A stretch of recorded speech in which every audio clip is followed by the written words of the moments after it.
Welcome back to Water Park Rangers Let's Play Pikmin 2. Last episode we visited the new area, Awakening Wood, and we've gone deep into the first dungeon of the Awakening Wood. And deep as in just one floor deep, I suppose.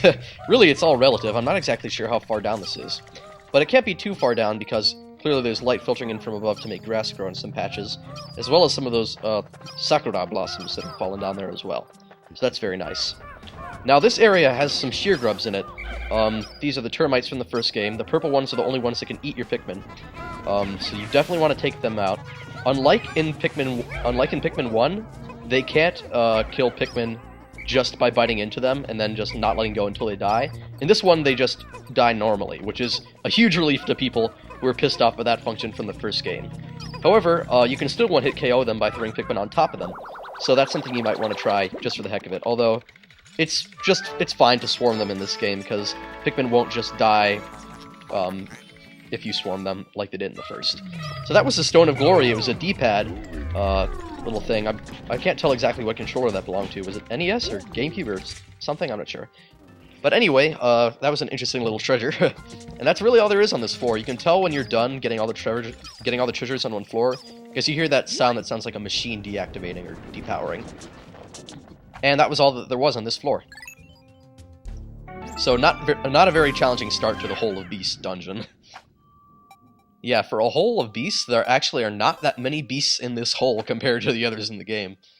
But I guess then again, the research pod didn't have many things to compare it to. We've only been in Emergence Cave, and that cave is a complete joke. I would even go as far as say this cave's a complete joke. But, you know, then again, maybe I'd better... The Let's Play curse. I mean, I haven't actually been affected by it that badly, but I know it to be real, and so I'm rather afraid of its power, especially with the run that I'm attempting. Now, you're only going to find 2 violet candy pop buds in here if you have, I think, either 10 purple Pikmin or 15 purple Pikmin. Otherwise, these just won't spawn.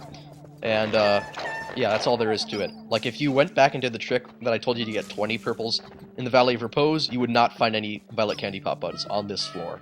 It's just a quirk unique to this floor.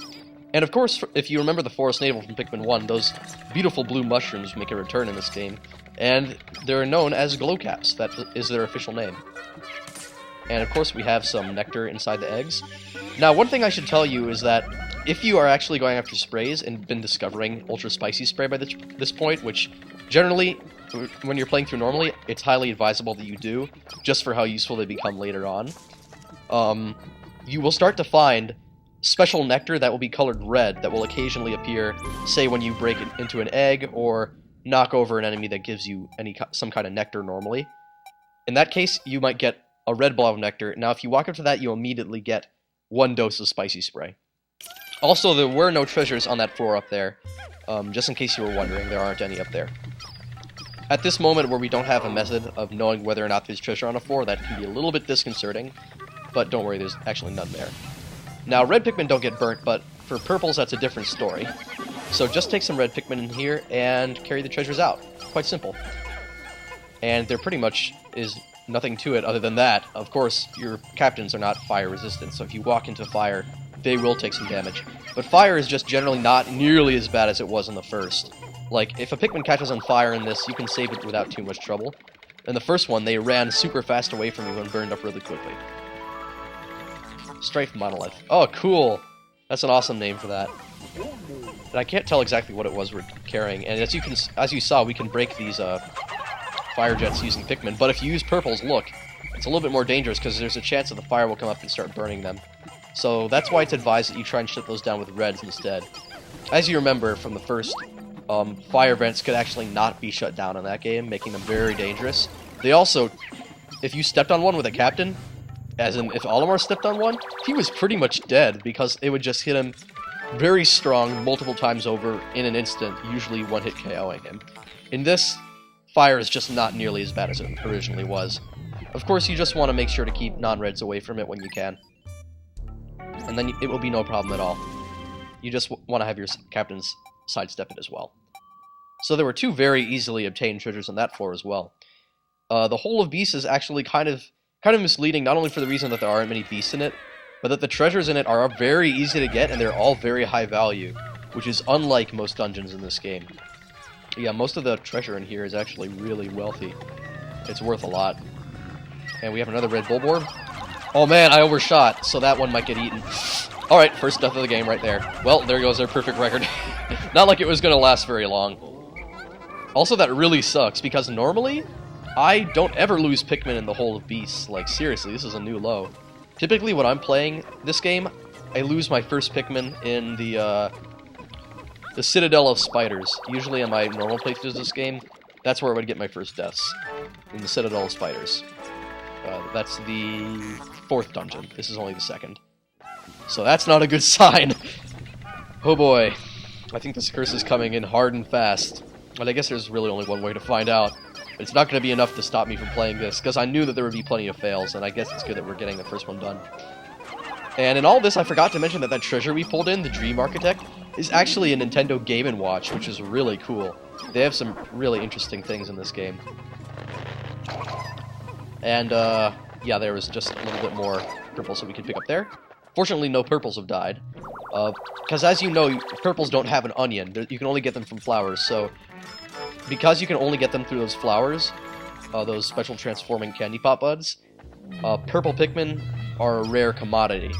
And basically, I guess what they were going for was saying, yes, purple Pikmin are amazing in battle, but if you lose them, then it sucks because it takes so much work to get them back. But the fact is, purple Pikmin are just so good in battle, that's not even an issue. So that's one of the flaws, I'd say, with the purples in this game, is just, they're so ridiculously overpowered. Really, there's not a chance that you'd lose them to enemies. Well, there is a chance, but that chance is rather slim. So, the way we're playing through, it's actually quite more likely that we would lose Pikmin, because we're not using the purples. Sure, we might have them in our party, but we're not using their Quake Stunning power, which is really what purples are all about. It just decimates swarms of small enemies, and if you focus in on one enemy, regardless of what it is, it'll die really quick. Even if it's just a small group of 10 to 15 purples like this. And now we have the first boss!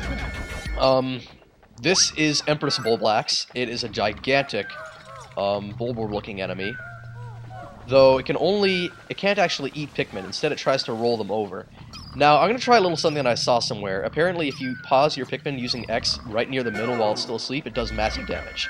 So let's try that right here. Of course, we better call them back pretty quick before this thing starts rolling, otherwise they're going to get crushed. Whoa, okay, we're a little bit slow. Oh no, are you kidding me? I never lose Pikmin to this boss. I don't even know if I lost Pikmin to it the first time I fought it. Okay, so the strategy, run up and throw Pikmin. I recommend you just use a C-stick in a conjunction with Super A, and then call them all back and run to the side. The sides of the arena have small alcoves that you can hide in if you use C against the wall, so your Pikmin won't get smashed in. So just throw really rapid, and if you gravitate Pikmin towards you with the C-stick, you can throw many more at once. That's the trick I use for getting the HP down so quickly on this boss.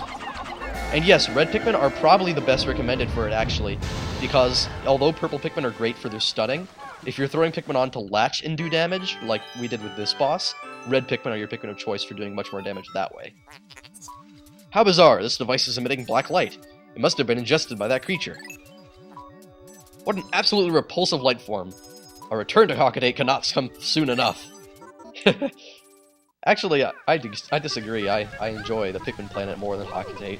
But then again, we actually haven't seen much of Hockaday. It would be interesting if you saw more of Hockaday in Pikmin 3. Because you learn a lot about it if you read a lot of the mail. Hockadate's actually a pretty interesting planet.